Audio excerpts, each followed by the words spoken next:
Hello everyone, welcome back to the channel. My name is Marco and today we are continuing One Piece. And today I will be watching 4 episodes because one of them is filler that some of you guys wanted to see my reaction to. It's the episode 384. So I will be watching that one and then 385, 86 and 87. So before that there were 2 filler episodes as well that I watched today. I wasn't expecting to see Foxy again. Pretty fun filler episodes, man. I liked how it's basically like the chill beach episode, but it was in on a ship in the middle of the sea. That is like, it was like the spa resort basically, where everyone was chilling, and then Foxy appeared, who was chasing 2 girls, Sayo and Rina, right? He was trying to get on their dad's formula on how to create a gem or whatever.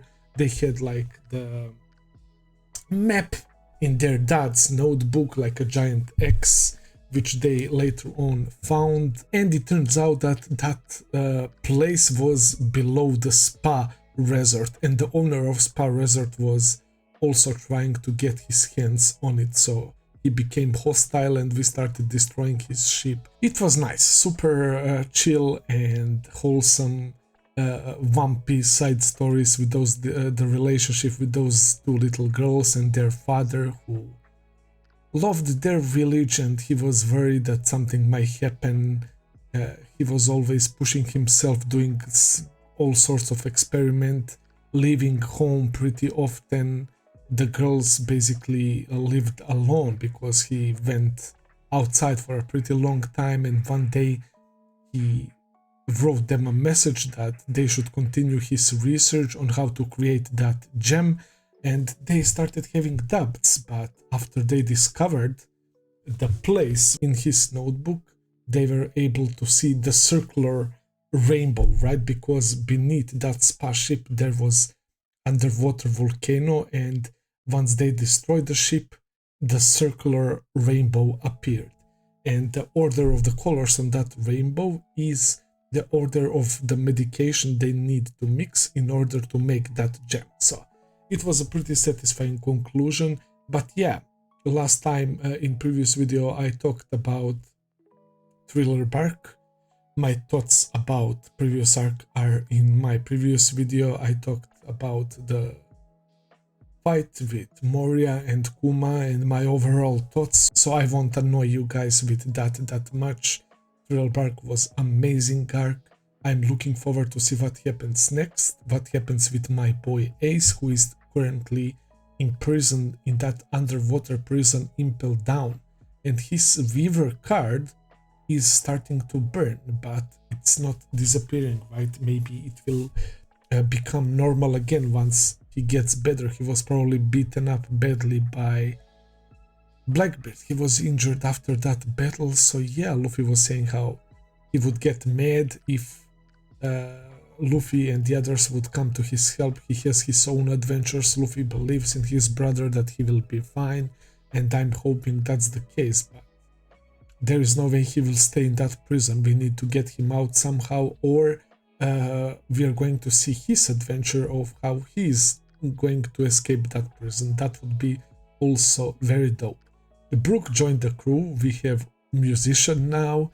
His story was fucking heartbreaking, man. One of the saddest stories that I've witnessed, man. We also saw some sort of gigantic silhouettes in the back with red eyes on the sea, right? I don't know what's the deal with that, but it looks quite scary, not gonna lie. So yeah, our next destination should be Fishman Island. We are mentioning that Fishman Island for quite a long time now, and honestly I am getting really excited for that. The new journey is ahead, new adventure. I'm very excited, so without further ado, let's check out the filler episode 384, and then we are continuing with canon episodes. Let's begin.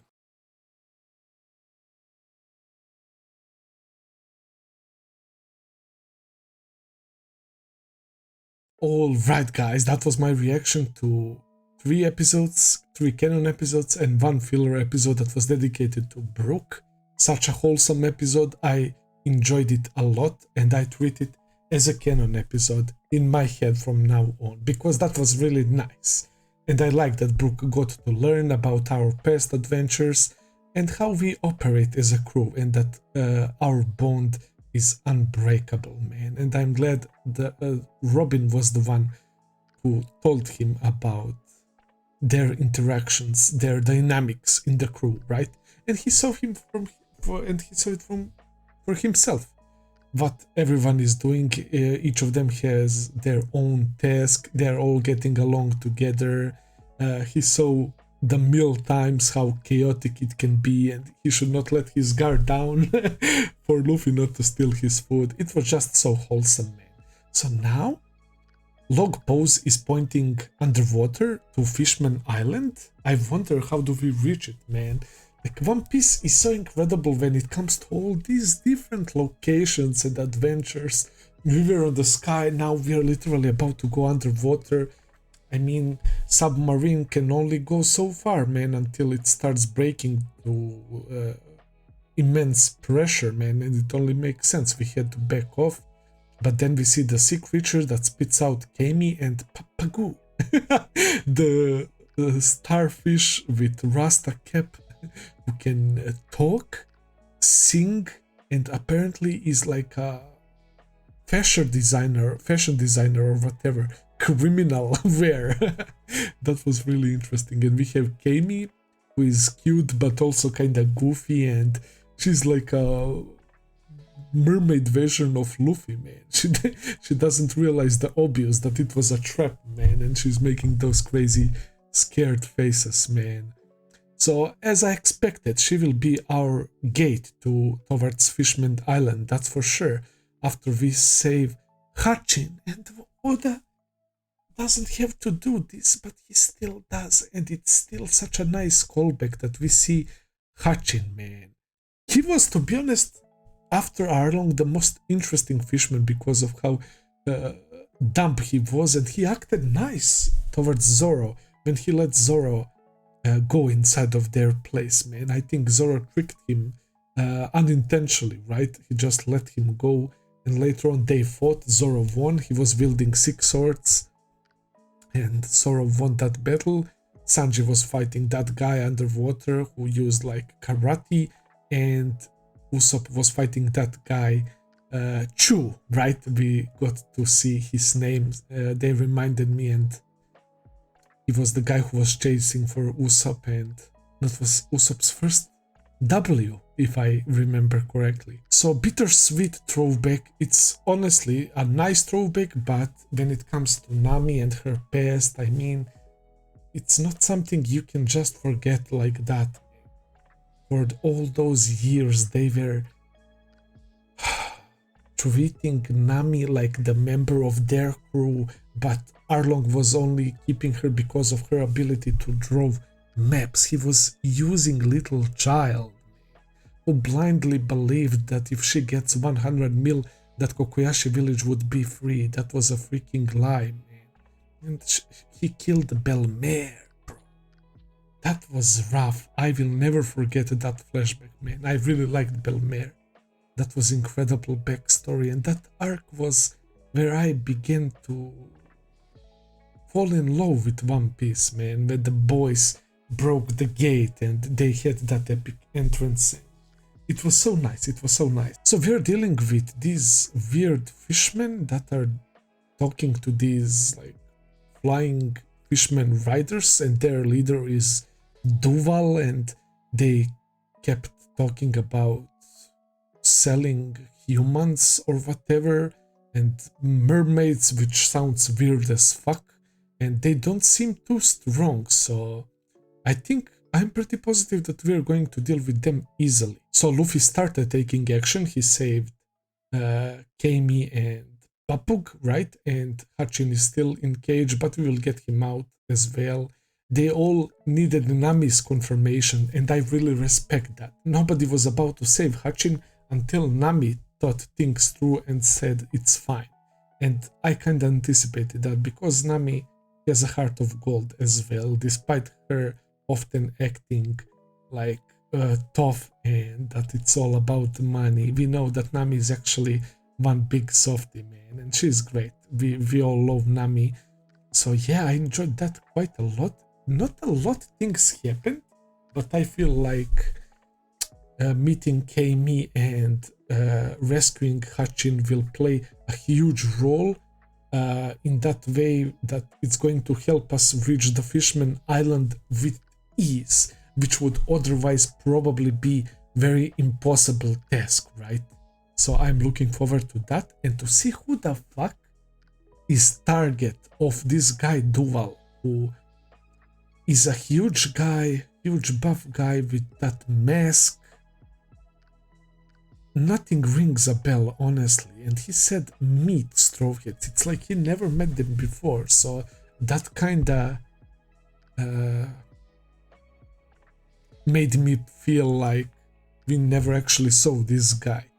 Before that, I was trying to figure out who can he be. So yeah, lots of interesting things. That episode after the filler episode with the crew dealing with the weather, right, with those water typhoons, the sea serpents, that was really amazing, and I like the callback to entrance on the Grand Line and the promise they made. They all stated their goals after leaving Loguetown. It was such a nice feeling. So we reached the half point, right? I received a message a long time ago with the map of One Piece, and I always wanted to learn like how does it look exactly, and we know that red line is basically circling around the globe. So if they started from one place, they reached the halfway point, and now it's kind of special, right? Because literally we are halfway through. So that's why that episode was also special, man.